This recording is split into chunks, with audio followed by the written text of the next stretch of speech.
Olá, olá! Mais um trabalho por aqui. Hoje para a gente falar sobre um assunto que é bem importante, é bem interessante e que ainda com várias temáticas e várias palestras sobre isso, várias formas da gente buscar esse conhecimento, ainda tem muita gente com muita dúvida, né? E a gente ainda tem uma certa dificuldade de encontrar esses conteúdos. Então hoje eu tô aqui pra gente falar sobre a questão da cultura surda, da população, né, que precisa, demanda desse formato de ensino e também da questão das libras, né, que é essa linguagem utilizada. Então, vamos começar entendendo um pouquinho sobre essa trajetória, né, da língua de sinais no mundo. Então, a gente pensar na comunidade surda, ela passou por diferentes contextos históricos, né? Então, a gente teve momentos lá com a questão da antiguidade, por exemplo, em que essas pessoas elas eram vistas como pessoas que precisavam ser exterminadas, né? A gente chama que existia uma cultura de extermínio. Então aqui eu trouxe até a imagem. Em alguns filmes a gente tem referência disso também, de que realmente quando as crianças nasciam com alguma deficiência, essas crianças eram deixadas, né, abandonadas, ou então elas eram jogadas ao rio, aos penhascos, e se tinha essa ideia de exterminar, de que aquilo precisava ser exterminado. Então isso perdurou por bastante tempo. Depois disso, a gente passou a ter uma cultura de esconder essas crianças, né? Então, esconder para que elas não sofressem com o julgamento do mundo lá fora, esconder às vezes porque a própria família também não queria que a sociedade tomasse conhecimento de que aquele filho tinha certa deficiência e também com a questão de que o mundo, né? Hoje a gente tem muito a questão de se adaptar, de trazer essa questão da inclusão, mas há alguns anos atrás, a gente não precisa ir muito longe, a gente não tinha essa acessibilidade. Então, essa criança, por exemplo, com a questão das crianças surdas, ela iria para a escola e ela não teria aquele acolhimento, né? Aquela acessibilidade necessária para ela realmente entender aquele conteúdo, aprender e acompanhar os colegas. Então, a gente passou também um longo período aí com a questão da cultura de esconder essas crianças para defender. Quando que a gente começa a ter os primeiros educadores preocupados com a questão de ensinar crianças surdas e preocupados em desenvolver metodologias para essas pessoas? Lá a partir da Idade Média, a gente começa a ter esses estudiosos, né, que vão se preocupar com esse ensino. Aí tem algumas questões também mais voltadas para a questão de que a ideia era a questão das heranças, então como tinha lá a questão familiar, e se tivesse uma herança para ficar com alguém da família e aí de repente essa pessoa tem uma deficiência, aí se educava para poder ter acesso, né, a essa herança. Teve questões aí que não são tão humanitárias assim, mas foi a partir dali que a gente começou a ter uma preocupação com esse ensino também, né? E aí esse ensino ele passa por diferentes formas, né? Então a gente teve a questão da comunicação total, que foi o entendimento de que a comunicação ela não é só a comunicação falada, né? Que a gente pode ter outras formas de comunicar. Então ali, né, a mãe com o bebezinho falando a palavra gato e ela fazendo um sinal da palavra gato também. Aqui a gente tem diversos sinais também. Aí a gente chega na questão do bilinguismo, né, que é esse entendimento do ensino na linguagem, aqui no nosso caso no Brasil, né, na linguagem português e Libras. E isso é algo que a gente também tem que partir do entendimento de que a Libras ela não é só uma tradução, ela não é só eu pegar aquela palavra em português e falar com sinais. A Libras, ela é um idioma em si, né? Ela tem estruturas gramaticais, ela tem um formato próprio, ela tem toda a questão que um idioma tem. Então, seria como a gente aprender um idioma estrangeiro, seria como a gente aprender um idioma de fora, né? É o mesmo que nós desenvolvermos a Libras. Então, a gente tá aprendendo algo completamente novo, que tem uma estrutura nova. Então, olha a importância também, né? Aí eu coloquei ali também, nesse trajeto histórico aqui, que a gente teve o Congresso de Milão, que foi em 1880, né? Depois de passar por toda uma trajetória até chegar nesses educadores que começaram a se preocupar, a gente tem em 1880 essa questão da extinção, de extinguir, né, a linguagem de sinais. Então foi um retrocesso bem grande, foi uma questão bem complicada também. E aqui a gente vê, nesses primeiros slides, a gente falou um pouquinho dessa trajetória da comunidade surda. A gente viu o quanto ainda hoje a gente tem essa busca, né, por espaço, por reconhecimento, por leis, por uma acessibilidade maior. E a gente precisa entender também que existe uma cultura surda. Eu já falei no início do slide, comecei falando sobre isso, né? O que seria especificamente? Quando a gente fala em cultura, a gente não está falando só da linguagem. Então, não é só a questão da Libras.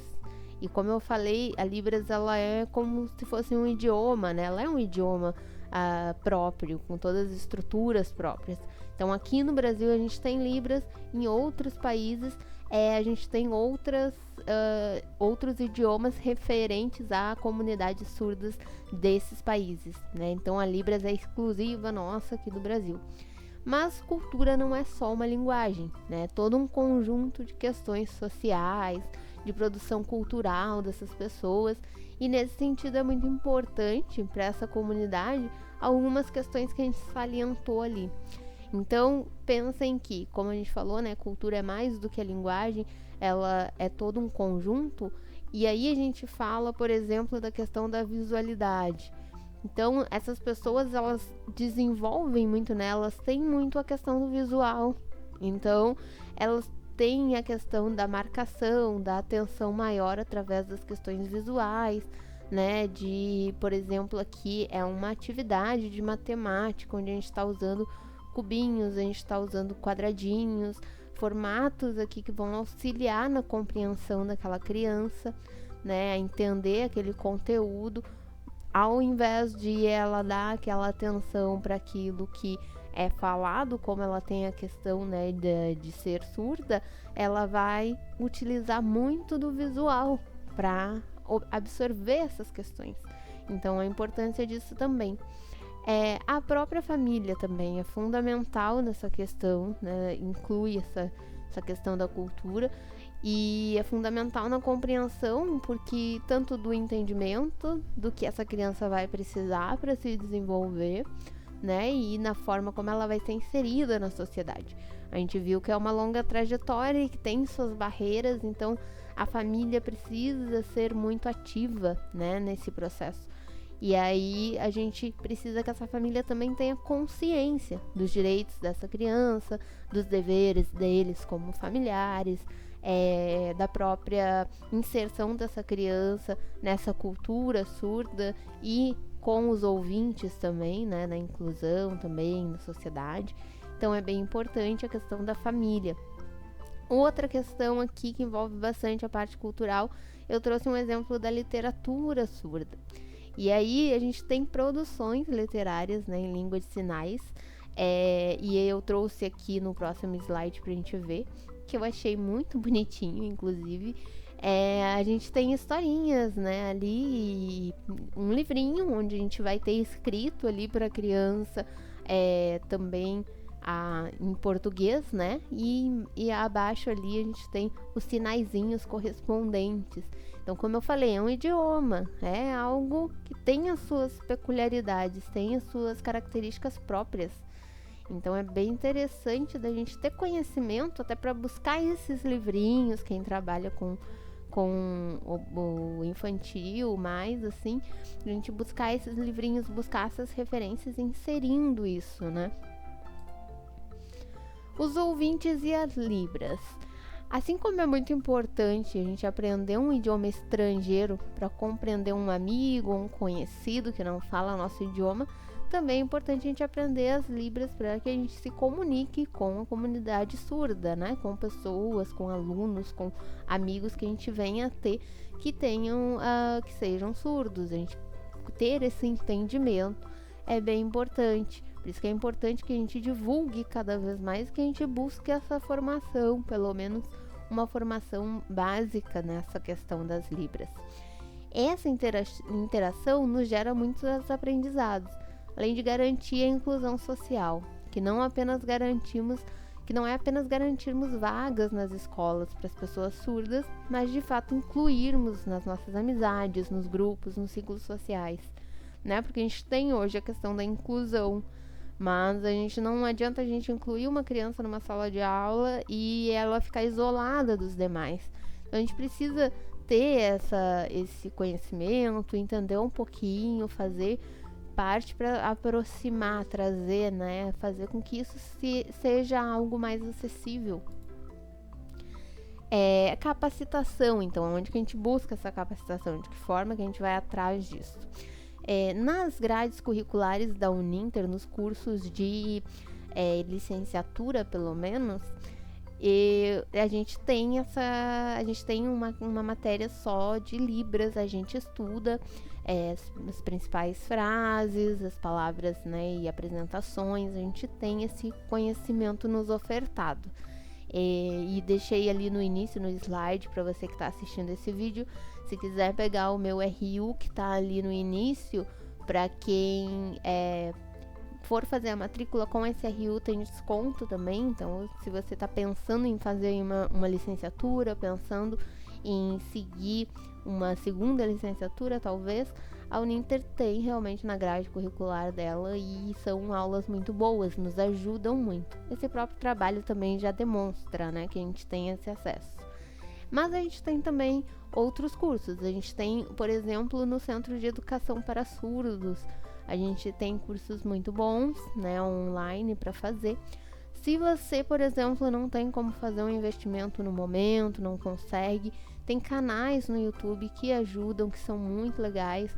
Tem canais que são, inclusive, canais de pessoas surdas, né? Então, até para conhecer, tá mais próximo, se você não conhece ninguém na sua região. E tem aplicativos também. Então, é outra forma, a gente tem diversas formas aí de conseguir chegar, né, se aproximar mais e entender um pouquinho mais dessa cultura. Então, eu deixei aqui também um exemplo de um canal no YouTube que você pode acessar para entender um pouquinho mais sobre o que é a cultura surda, quais as outras formas, onde você encontra mais informações, né? E a própria Libras também. Aqui as fotinhos de eu fazendo meu nome, né? Então é bom a gente aprender também a dar um oi, a se apresentar, a falar o nome. Isso ajuda a aproximar também. Quanto a uma experiência, a gente tinha que demonstrar uma experiência próxima aqui na região. Eu trouxe a Associação Vida Nova, que é uma escola de ensino fundamental aqui em São Leopoldo, e eles têm também o ensino bilíngue, né? Então, para quem quiser conhecer também, eles têm página no Face, vocês podem acessar lá e entender um pouquinho como funciona, mas é uma escola que tem todo esse ensino e consegue, né, acolher bastante esses alunos. O que pode ser feito? O que a gente, além, né, como eu falei, a Uninter ela já tem várias ações nesse sentido, mas a gente tinha que dar alguma opinião, alguma sugestão para que a gente tivesse mais uma forma de aproximar. A sugestão que eu imagino, eu acho que a gente pode ainda aumentar a quantidade de eventos que a gente realiza, em que a gente aproxime, né, nós ouvintes com a cultura surda. Eu achei muito legal encontrar o livrinho ali, acho que seria legal a gente ter pessoas falando sobre essa questão no ensino infantil, sobre materiais, sobre formas didáticas de ensino, né? Cursos e palestras sobre o assunto também seriam muito interessantes, trazer a vivência dessas pessoas, trazer experiências de outros profissionais que atuem, né, mais diretamente. Eu acho que são formas que seriam bem legais da gente ter. E para finalizar, aqui estão as referências bibliográficas se você quiser entender um pouquinho mais. Eu vou deixar na descrição também para quem quiser se aproximar um pouquinho mais dessa questão, que ainda tem muito para ser falado, né? É um assunto bem abrangente, mas que é muito interessante também, tá bom? Então é isso, vejo vocês no próximo vídeo. Até lá, tchau, tchau!